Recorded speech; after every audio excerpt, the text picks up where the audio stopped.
ചോദ്യപേപ്പർ ചോർച്ചയെ തുടർന്ന് റദ്ദാക്കിയ നീറ്റ് യുജിയുടെ പുനഃപരീക്ഷ അല്പസമയത്തിനകം ആരംഭിക്കും. 1:30 വരെയാണ് പരീക്ഷാ കേന്ദ്രങ്ങളിലേക്ക് വിദ്യാർത്ഥികൾക്ക് പ്രവേശനം. പരീക്ഷാ കേന്ദ്രങ്ങൾക്ക് കനത്ത സുരക്ഷയാണ് ഏർപ്പെടുത്തിയിരിക്കുന്നത്. 23 ലക്ഷത്തോളം വിദ്യാർത്ഥികളാണ് പരീക്ഷ എഴുതുന്നത്. ഭയവും ഉത്കണ്ഠയും ഇല്ലാതെ വിദ്യാർത്ഥികൾ പരീക്ഷ എഴുതണമെന്ന് കേന്ദ്ര വിദ്യാഭ്യാസ മന്ത്രി ധർമ്മേന്ദ്ര പ്രധാൻ പറഞ്ഞു. निर्भय होकर बैठे, चिंता मुक्त होकर बैठे, आप निश्चित रूप में अच्छा करोगे। विद्यार्थियों को मेरा ये अनेक अनेक शुभेच्छा है। भारत की व्यवस्था पे उनकी भरोसा है और आज भी भरोसा रहेगा। ये अटूट भरोसा बना रहे, ये मेरे उनको अपेक्षा रहेगा और शुभेच्छा रहेगा। कृपा करके भारत की नई पीढ़ी की भविष्य को हम खिलवाड़ ना करें, कोई उसको मजाक ना बनाए। തിരുവനന്തപുരത്ത് നിന്ന് ദേവൻ എം പിയാണ് വിവരങ്ങളുമായി ചേരുന്നത്. ദേവൻ, കുട്ടികൾ പരീക്ഷാ ഹാളിലേക്ക് പ്രവേശിച്ചു കഴിഞ്ഞിരിക്കുന്നു. 2 മുതൽ 5:15 വരെയാണ് പരീക്ഷ, 3.25 മണിക്കൂർ. ഇതുവരെ എല്ലാം വളരെ നീറ്റാണ് അല്ലേ?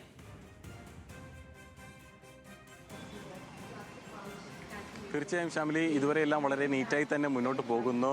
ചോദ്യപേപ്പർ ചോർച്ചയെ തുടർന്ന് റദ്ദാക്കിയ UGC നീറ്റ് പരീക്ഷയുടെ പുനഃപരീക്ഷയാണ് ഇന്ന് നടക്കുന്നത്. ഞാനിപ്പോൾ നിൽക്കുന്നത് തിരുവനന്തപുരം പട്ടം കേന്ദ്രീയ വിദ്യാലയത്തിന് മുന്നിലാണ്. ഇവിടെ ഏകദേശം 11 മണി മുതൽ തന്നെ വിദ്യാർത്ഥികൾ വന്നിട്ടുണ്ടായിരുന്നു. 11 മണി മുതൽ തന്നെ വിദ്യാർത്ഥികളെ ഉള്ളിലേക്ക് പ്രവേശിപ്പിക്കുന്നുണ്ടായിരുന്നു. അവരുടെ കയ്യിലുള്ള രേഖകളെല്ലാം തന്നെ പൂർണ്ണമായി പരിശോധിച്ച ശേഷമാണ് വിദ്യാർത്ഥികളെ ഉള്ളിലേക്ക് പ്രവേശിപ്പിക്കുന്നത്. പ്രത്യേകിച്ചും ഹോൾ ടിക്കറ്റും ഒപ്പം തന്നെ ഹോൾ ടിക്കറ്റ് അടങ്ങുന്ന ഒരു ചിത്രം, അത് മറ്റൊരു പേപ്പറും, ഒപ്പം തന്നെ 2 ഫോട്ടോയും, പിന്നെ തിരിച്ചറിയൽ രേഖ, അത് ആധാർ കാർഡ് അല്ലെങ്കിൽ മറ്റേതെങ്കിലും ഒരു തിരിച്ചറിയൽ രേഖ, അതിന്റെ ഒറിജിനൽ പകർപ്പുമായിട്ടാണ് ഇത്തരം രേഖകൾ ഈ ഗേറ്റിന് മുന്നിൽ നിൽക്കുന്ന സുരക്ഷാ ഉദ്യോഗസ്ഥരെ കാണിച്ച് അത് അവർ ശരിവെച്ചതിന് ശേഷം മാത്രമാണ് ഓരോ വിദ്യാർത്ഥികളും അകത്തേക്ക് പ്രവേശിക്കുന്നത്. ഇനിയിപ്പോൾ ഏകദേശം 15 മിനിറ്റ് കൂടി മാത്രമാണ് അവശേഷിക്കുന്ന വിദ്യാർത്ഥികൾക്ക് അകത്തേക്ക് പ്രവേശിക്കാൻ. 1:30 തന്നെ ഗേറ്റ് പൂർണ്ണമായും അടയ്ക്കും. അതിനുശേഷം 1:30 ശേഷം ഈ പരീക്ഷാ സെന്ററിലേക്ക് എത്തുന്ന വിദ്യാർത്ഥികളെ ഒന്നും തന്നെ ഉള്ളിലേക്ക് പ്രവേശിപ്പിക്കില്ല എന്നാണ് പറയുന്നത്. ഇപ്പോൾ നമുക്ക് കാണാൻ കഴിയും, അവസാന നിമിഷവും വിദ്യാർത്ഥികളെല്ലാം തന്നെ ഈ പരീക്ഷാ സെന്ററിലേക്ക് എത്തുന്നുണ്ട്. ഇപ്പോൾ നമുക്ക് മറ്റൊരു വിദ്യാർത്ഥികളോട് ചോദിച്ചു നോക്കാം. എക്സാം ടെൻഷൻ ഉണ്ടോ? ഈ രണ്ടാമത് വീണ്ടും എഴുതുന്നതിന്റെ ഒരു ടെൻഷൻ ഉണ്ടോ? അതുണ്ട്. ഫസ്റ്റത്തിൽ കുഴപ്പമില്ലായിരുന്നു, രണ്ടാമത് എഴുതണമെന്നൊരു ചെറിയ ഫസ്റ്റ് എഴുതിയപ്പം ഈസി ആയിട്ട് തോന്നിയായിരുന്നു. അത് വീണ്ടും വരുമ്പോഴത്തേക്കും ഇനി ബുദ്ധിമുട്ടാവുന്നുള്ളൊരു പേടിയൊക്കെ ഉണ്ടല്ലേ? അത് തന്നെയാണ് ശ്യാമിലി ഈ പറയുന്നത് പോലെ തന്നെ വിദ്യാർത്ഥികൾ ആദ്യഘട്ടത്തിൽ ഈ പരീക്ഷ എഴുതിയ സമയത്തൊക്കെ തന്നെ വിദ്യാർത്ഥികൾ അവർ വളരെയധികം നേരത്തെ പരിശീലനമൊക്കെ തന്നെ പൂർത്തിയാക്കിയിട്ടായിരുന്നു ഈ പരീക്ഷയ്ക്ക് എത്തിയിട്ടുണ്ടായിരുന്നത്. അങ്ങനെയാണ് ഒരു പരീക്ഷ റദ്ദാക്കുന്ന ഒരു സാഹചര്യമൊക്കെ ഉണ്ടായത്. വിദ്യാർത്ഥികളിൽ വലിയ രീതിയിലൊരു മാനസിക ബുദ്ധിമുട്ട് തന്നെ ഉണ്ടാക്കിയിട്ടുണ്ട്. പ്രത്യേകിച്ചും അവർ വീണ്ടും ഈ പഠിച്ച കാര്യങ്ങളൊക്കെ തന്നെ ഒന്നേന്ന് പറഞ്ഞ് പഠിക്കണം. മാത്രമല്ല ആ ദിവസങ്ങളിൽ അവർ വീണ്ടും അനുഭവിക്കുന്ന ആ ഒരു മാനസിക സമ്മർദ്ദം, അത് തീർച്ചയായും അവരെ സംബന്ധിച്ചിടത്തോളം ഒരു വലിയ കാര്യം തന്നെയാണ്. നമുക്ക് ഈ ദൃശ്യങ്ങളിൽ കാണാൻ കഴിയും, ഈ വിദ്യാർത്ഥികൾക്കൊപ്പം വന്ന രക്ഷിതാക്കളും ഒരു വലിയൊരു നിര തന്നെ നമുക്ക് ഈ സ്കൂളിന്റെ ഗേറ്റിന് മുന്നിൽ നമുക്ക് കാണാൻ കഴിയും. അവരും ഈ പറയുന്നത് പോലെ തന്നെ വലിയൊരു പ്രതീക്ഷയിൽ തന്നെയാണ്. ഇന്നിപ്പം വീണ്ടും പരീക്ഷയ്ക്ക് വന്നിരിക്കുന്നത്. ഈ ആദ്യഘട്ടത്തിൽ മുടങ്ങിപ്പോയപ്പോൾ പരീക്ഷയ്ക്ക് പോയപ്പോഴത്തേക്കും എന്തെങ്കിലും പറഞ്ഞിരുന്നോ മകള്? എന്തെങ്കിലും എളുപ്പമുണ്ടായിരുന്നെന്ന് പറഞ്ഞു. പ്രയാസമുണ്ട് പുള്ളിക്ക്.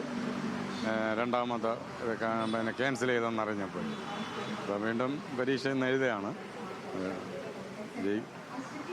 എഴുതി വന്നതിന് ശേഷം പറയാൻ പറ്റും എങ്ങനെയാണ് അതിൻ്റെ വിജയം എന്ന്. ഈ രണ്ടാമത് വീണ്ടും പരീക്ഷ ഒരു ബുദ്ധിമുട്ടായിട്ട് കുട്ടികളൊക്കെ പറയുന്നുണ്ടോ? ഉറപ്പായിട്ടും അവർ അത്രയും പിന്നെ കഷ്ടപ്പെട്ട് പഠിച്ചിട്ടാണല്ലോ കഴിഞ്ഞ പ്രാവശ്യം എഴുതിയത്. അപ്പം അത്രയും തയ്യാറെടുപ്പുകളും കാര്യങ്ങളൊക്കെ കൂടിയാണ് അവർ എഴുതിയത്. അപ്പോൾ വീണ്ടും ഒരു പരീക്ഷ എഴുതാന്ന് പറഞ്ഞത് തീർച്ചയായിട്ടും അവരെ സംബന്ധിച്ചിടത്തോളം അവർക്ക് ബുദ്ധിമുട്ടുള്ള കാര്യം തന്നെയാണ്. പക്ഷേ ഇങ്ങനൊരു സാഹചര്യം വന്നുകൊണ്ട് തീർച്ചയായിട്ടും രണ്ടാമത് എഴുതാൻ വേണ്ടി വന്നതാണ്. അപ്പോൾ അവർക്ക് ഈ ആദ്യത്തെ പ്രാവശ്യം അവർ അത്രയും കഷ്ടപ്പെട്ടാണ് പഠിച്ച് ഉറക്കൊഴിച്ച് നല്ല രീതിയിൽ കഷ്ടപ്പെട്ട് അത്രയും ടഫായിട്ടുള്ള പരീക്ഷയാണെന്നുള്ള അറിയാം എല്ലാവർക്കും. നമുക്കറിയാം അത്രയും പ്രാധാന്യമുള്ളൊരു പരീക്ഷയാണ്. അപ്പോൾ ആ കുട്ടികൾ ആ ഒരു വികാരത്തോടു കൂടിയാണ് പരീക്ഷ എഴുതിയത്. പക്ഷേ നിർഭാഗ്യവശാൽ അവർക്ക് വീണ്ടും ഒരു പരീക്ഷയോടെ എഴുതി വീണ്ടും നമുക്കും ഇതുപോലെ ഒന്ന് നിൽക്കേണ്ട ഒരു സാഹചര്യവും നമുക്കുണ്ടായിട്ടുണ്ട്. പറയുന്നത് പോലെ അമ്മ, ഈ പുറത്തൊക്കെ നിൽക്കുമ്പോൾ നമുക്കൊരു ടെൻഷൻ ഉണ്ടോ അകത്ത് കുട്ടികൾ പരീക്ഷ എഴുതുന്ന സമയത്ത്? ഉണ്ട്. നന്നായിട്ട് പഠിച്ചിട്ടൊക്കെയാണ് വന്നതെന്നാണോ പറഞ്ഞത്? പഠിച്ചിട്ടാണ്.